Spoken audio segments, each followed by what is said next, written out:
votação. Vereador Wellington Moreira. Boa noite aos meus pares, à direção da Real e à assistência. Supostamente, veja bem, supostamente, há uma dívida da Prefeitura com a FAO, hoje real, em torno de 20 milhões atualmente. Na época, era em torno de 14 milhões. Mesmo a Real alegando que havia suposta defasagem à época, os preços praticados sempre foram os de mercado, considerando as capitais e não somente as cidades do interior. Aí vem a pergunta. Tendo em vista que houve acordo judicial nos processos de 2012, com correção e aumento da passagem, a empresa desistiu, ou seja, renunciou ao processo de 2007? Espera aí, não.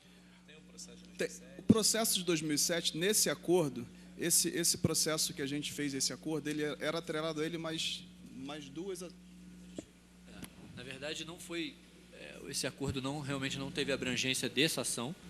A ação em curso, ela buscava outro período dessa defasagem, e que foi feito acordo... Vamos lá, a antiga administração acreditava que encontraria também um valor significativo nesse período de defasagem, e nós transigimos com relação a esse eventual valor que pudesse ser apurado através de perícia. Nós abrimos mão de buscar esse valor em prol de realizar o acordo.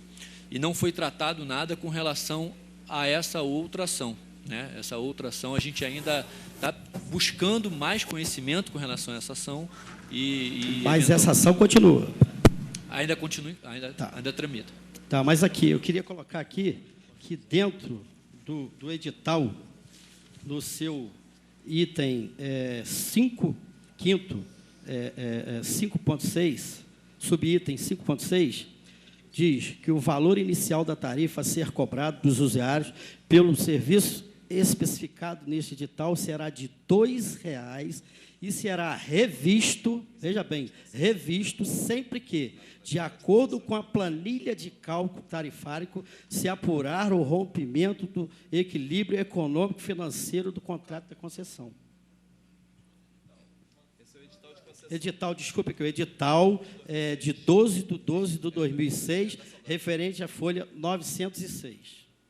Sim, vereador, com todo respeito à colocação, ela é oportuna, mas eu acho que ela foge aqui um pouquinho do nosso interesse, que é discutir a qualidade do transporte. Essa ação existe, ela continua em curso, a gente vem procurando, na medida que vai tomando conhecimento dela, tentar fazer algum acordo, achar uma solução para que seja feita, mas acho que isso não implica na qualidade do serviço a ser prestado, que é objeto do nosso encontro aqui.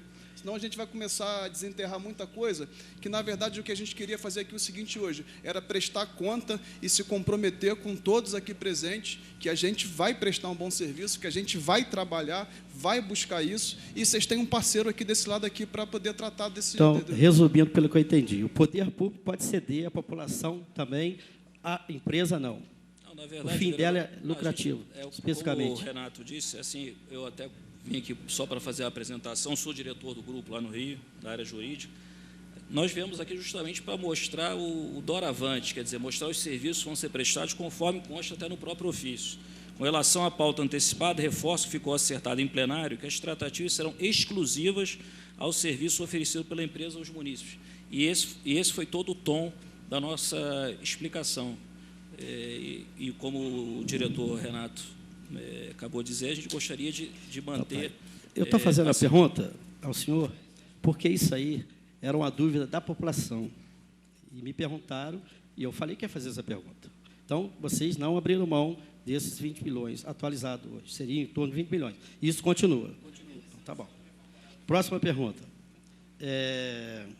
Por que não realizaram a troca de ônibus e a implantação da bilhetagem eletrônica antes de celebrar o acordo judicial, se este item já estava previsto na renovação do contrato de concessão? Agora entra o que eu vou falar.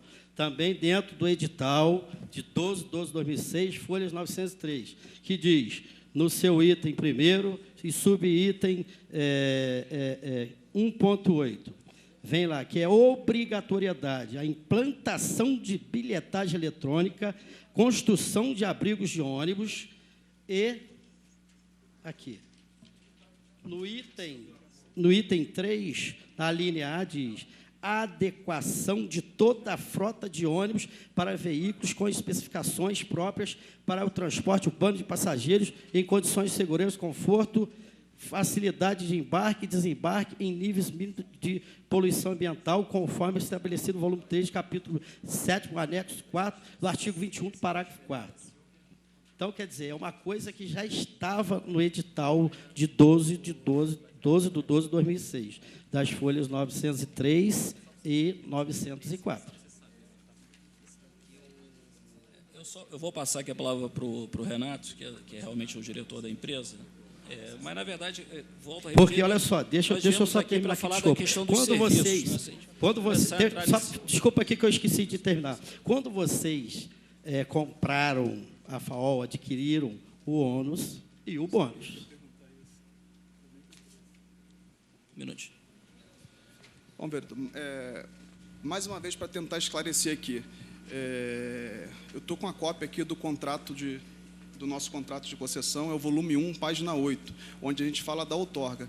Primeiramente, para esclarecer, o investimento na bilhetagem eletrônica ele já foi feito. Desde 2011 não foi feito nem por nós, foi feito pelos antigos gestores.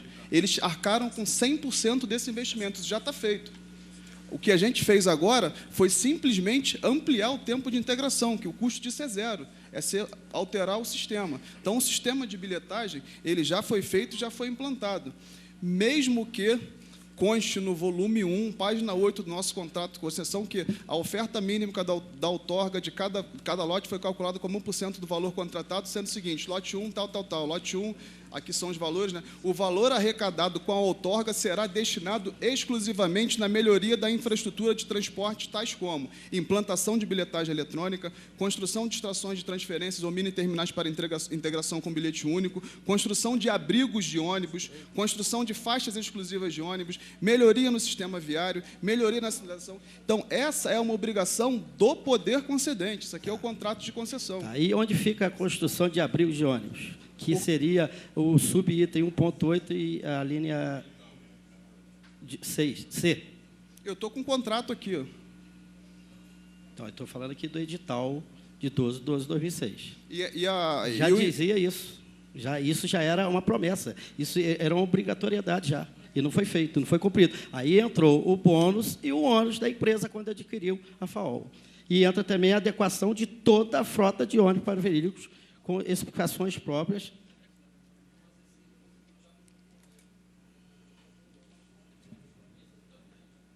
Entendeu? Vereador,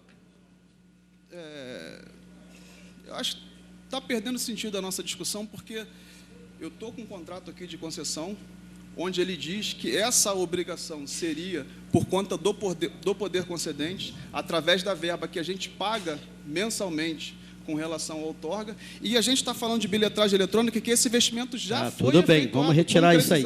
E os outros que eu estou falando, que era de obrigatoriedade da empresa, que nem eu estou colocando aqui, construção de abrigo de ônibus. Então, isso aí já era uma coisa antiga. Não. É uma coisa que vocês assumiram, porque vocês assumem o bônus e o ônus. Mais uma vez eu repito, essa obrigação não é da empresa. Se for para discutir o contrato, não cabe, porque essa obrigação não é a empresa, essa obrigação é do poder concedente. Além do mais,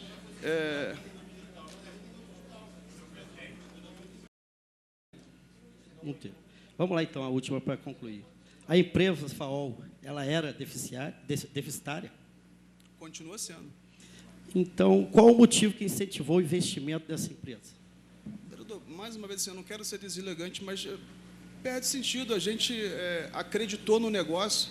Então, se fosse por ver, a gente acreditou no negócio, acreditou na cidade e quis investir na cidade, propondo, considerando que temos condições de desenvolver um bom trabalho aqui. Vocês compraram uma empresa deficitária só pensando em prol da cidade? Não, acreditando na cidade, acreditando no potencial da cidade, até porque ninguém vende empresa que não é deficitária hoje, quem vende a empresa que está dando lucro? Então, hoje, minha dúvida era qual o motivo do incentivo, o investimento numa empresa... A gente tem uma história de Friburgo que não começa agora. Essa concessionária Transrio, aqui, caminhões e ônibus, fomos nós que fundamos.